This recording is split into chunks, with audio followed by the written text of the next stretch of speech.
Well, it's a far simpler situation in Minnesota. There's no contract issue. It's a medical issue. Oh, and man. I think we both saw this coming. Yeah, you definitely we both did. Sensed it. But you this sensed wasn't going to be a trim of the meniscus. This is going to be a repair. And this is just where being Dr. Doom helps. Sometimes it's good. I don't know. I haven't heard from him. This could be the one that's a year. I don't know. I just felt like if there would have been some sense of optimism in the initial comments. I hear you there. The initial report. Right. And this was all just part of the everyone needs to come to terms with this. That Latin phrase that J.J. McCarthy used in his tweet, amor fati. I had never heard that before. Love of fate. He's embracing his fate. And he knew, I think, deep down or higher up what his fate was. He's out for the year. And now it's official. The meniscus is repaired, not trimmed.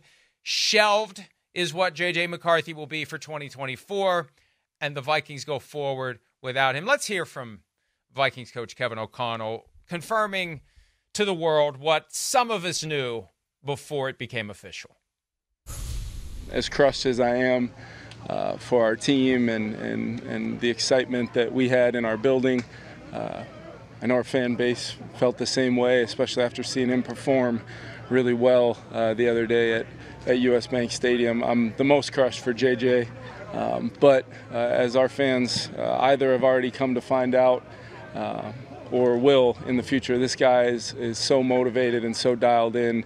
As excited as I was to draft him, he's confirmed everything that I hope to see, not only early on through training camp, through his performance last Saturday, but he should, our fan base and everyone should just be, excited about the fact that we've got our young franchise quarterback, I believe, in the building. And now it's about the unique aspect of continuing a very critical development process for him, where maybe the physical reps aren't going to be there in the short term, but this is going to be a small bump in the road. Other quarterbacks in our league have gone through similar things early on in their journey and came back stronger and better than ever, and that is not only my expectation, I know that is going to happen for JJ. No first-round quarterback has ever missed his entire rookie season due to injury, ever. Wow. Ever. Wow. He's the first one. Yeah. Fits for a Dr. Doom type of team. That fits you guys. It makes a lot of sense. I'm sorry. I had to just make that joke. It just was too easy. But, I mean. Go ahead. Keep going. Get it all out of your system. It hurts. It hurts. I'm first off a huge Kevin O'Connell fan. I'm a Brian Flores fan. And I'm a J.J. McCarthy fan. I am. I mean, you know that. I said that. My daughter's boyfriend, I'd kick him out of the house right now if J.J. McCarthy came in and said, hey, I want to be your daughter's boyfriend. He's the guy you want. Yeah. Wait. Would you be okay with J.J. McCarthy jumping from the roof onto your Christmas tree, though? That's really the question. No, you're right. Not about that. That would change my perspective of him. I'd be like, what? You're not the kid I thought you were. You're not a Michigan man. What's going on with you? But it hurts. It does hurt for a kid that has got some talent, and you could see the growth happening right in front of our eyes last week. And he's got all the, I think, intangibles that you want that go with the franchise quarterback too. Just being around him a little bit last year when I did the Michigan game with Tirico and all of that, right? I mean, that was the first thing that pops you was, wow, this kid got it. He's got charisma. He knows how to talk to people. He handles himself just the right way. He doesn't give you a blah, blah answer. He answers it, but is also, careful. He is truly that franchise guy with all of that, let alone his physical talent is that too. And it stinks because I want to see him in that offense with O'Connell and those receivers and all that. And not only this year, what it stinks is you go, hey, this year we didn't know what to expect. Hopefully we just continue to get better as a total football team to where next year in J.J. McCarthy year 2, watch out for us, the Vikings, right? Now that all gets kicked down the road a little bit farther. And that's what stinks. And now it's like, I don't know if they can maximize what they should be next year now, right? With J.J. McCarthy in the second year and not getting the reps that O'Connell referred to. That's where my heart hurts for J.J. McCarthy and the Vikings and you just a little bit, just a little.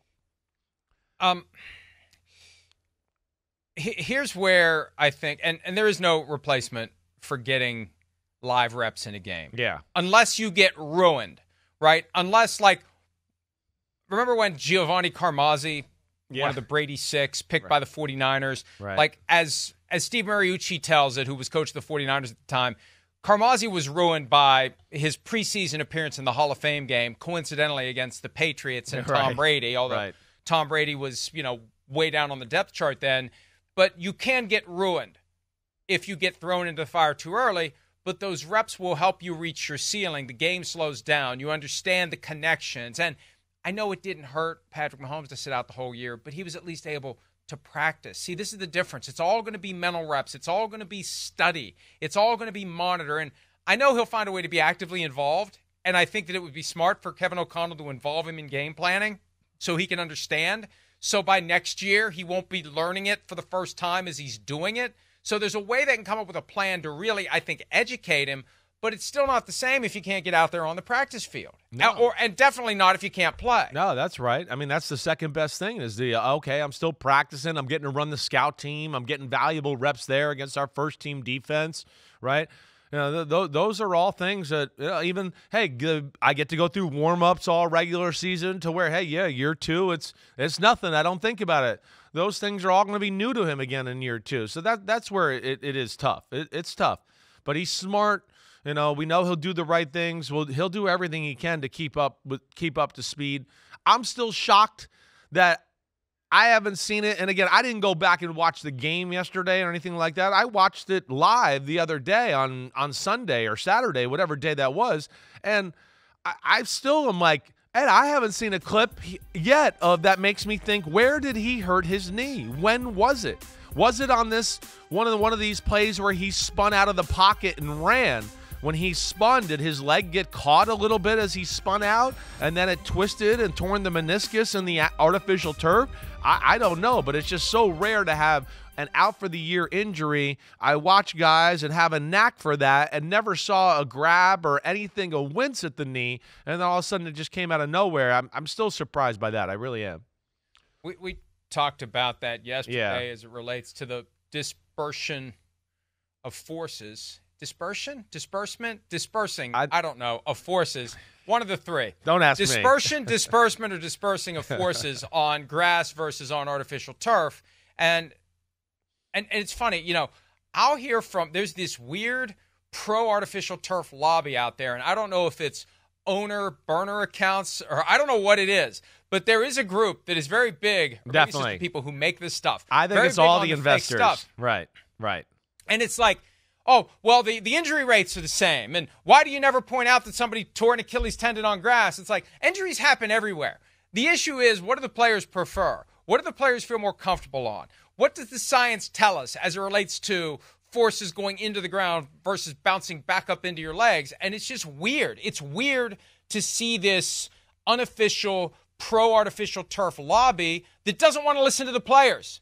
Like, you listen to the people who are out there on the field now, not people who used to be, because you never know what the motivation of somebody is who used to be. Somebody who's doing it now.